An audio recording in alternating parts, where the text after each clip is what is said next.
Hallo, wir haben die Mitte des Grammatik-Vorkurses erreicht. Gemeinsam haben wir die 3 großen Wortarten Nomen, Adjektiv und Verb kennengelernt. Besonders wichtig war mir dabei, euch zu zeigen, wie ihr diese Wörter am besten lernt. Bevor wir jetzt in die zweite Hälfte des Grammatik-Vorkurses starten, in der wir uns von den Wörtern verabschieden und uns dem Satz zuwenden, möchte ich euch in diesem Video 2 nützliche Hilfsmittel vorstellen.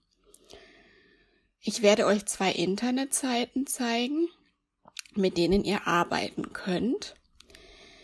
Es ist nur eine persönliche Empfehlung, ich bekomme kein Geld von den Verlagen. Aber die Seiten sind meiner Meinung nach sehr hilfreich und können euch beim Lernen der deutschen Sprache sehr gut begleiten. Zuerst zeige ich euch die Internetseite www.duden.de.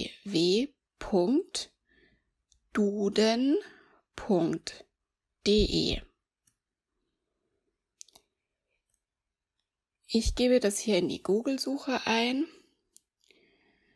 und die Internetseite, die sich dann öffnet, ist sehr übersichtlich.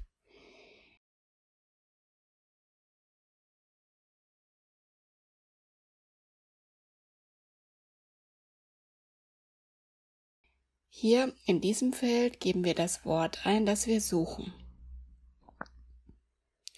Zum Beispiel Tisch.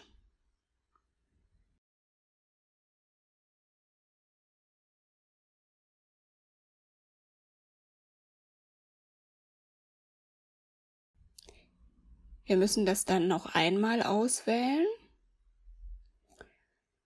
und dann öffnet sich der Artikel. Wir sehen gleich hier oben Tisch, der. Das heißt, wir haben hier oben gleich eine grammatikalische Information, die wir brauchen für jedes Nomen. Und wenn wir weiter nach unten scrollen, immer weiter, dann kommt ziemlich am Ende der Punkt Grammatik.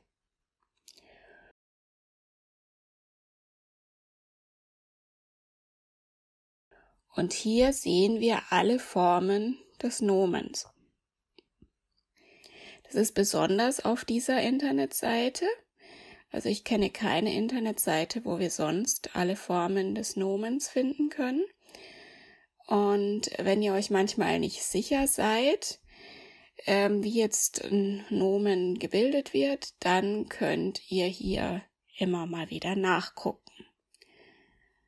Wir können hier natürlich auch andere Wörter eingeben, zum Beispiel das Verb kochen.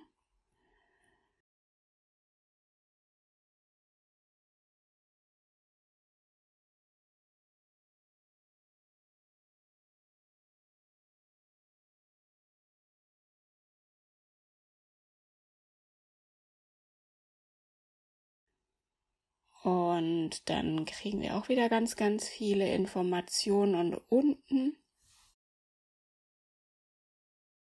unter dem Punkt Grammatik finden wir auch einige Tabellen und Formen des Verbes, jedoch nicht alle. Also beim Verb ist jetzt die Seite Duden nicht ganz so hilfreich. Da gibt es eine andere Seite, nämlich www.pons.de.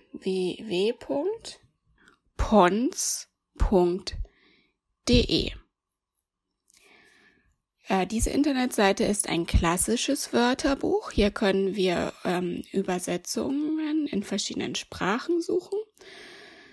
Und hier stellen wir die Sprache ein, zum Beispiel Arabisch und Deutsch. Dann können wir noch die Übersetzungsrichtung festlegen.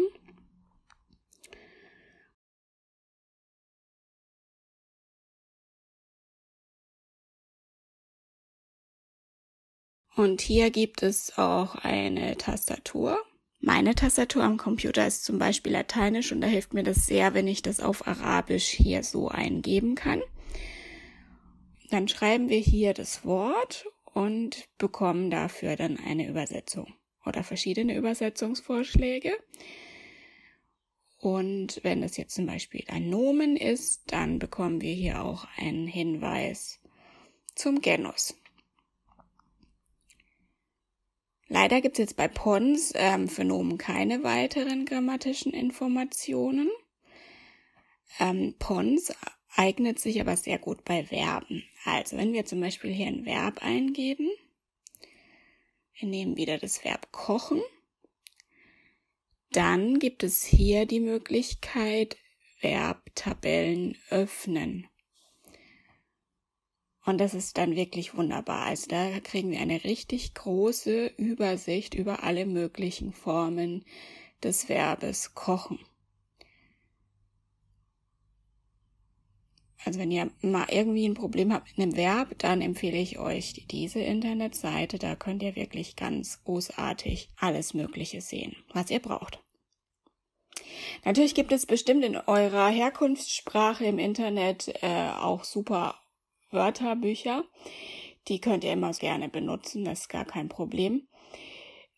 Ich empfehle euch diese beiden Seiten vor allem für die grammatikalischen Informationen zu den Wörtern, also wegen den Verbtabellen und auch diese Nomentabellen beim Duden. Weil mir persönlich ist es gerade beim Schreiben in einer Fremdsprache wichtig, möglichst ohne Fehler zu schreiben. Und dabei hilft halt ein Wörterbuch, wo man so Formen nachschlagen kann, sehr gut. Wir selber in Deutschland benutzen sehr viel den Duden, wenn wir eine Schreibweise von einem Wort nicht wissen oder uns da nicht sicher sind. Das ist keine Schande, weil das Deutsche einfach so viele Ausnahmen von der Regel hat, dass wir besser manchmal nachgucken und uns auch gleich hier am Anfang unseres Deutschkurses dran gewöhnen, mit dem Wörterbuch zu arbeiten. Genau, jetzt hoffe ich mal, dass ich euch mit diesen Tabellen nicht allzu viel Angst gemacht habe. Das ist nicht die Absicht dieses Videos. Ich hoffe, dass ich euch vielleicht geholfen habe damit, dass ihr jetzt wisst, wo ihr mal nachschlagen könnt. Und wünsche euch jetzt erstmal viel Spaß noch beim Lernen und bedanke mich fürs Zusehen. Bis bald!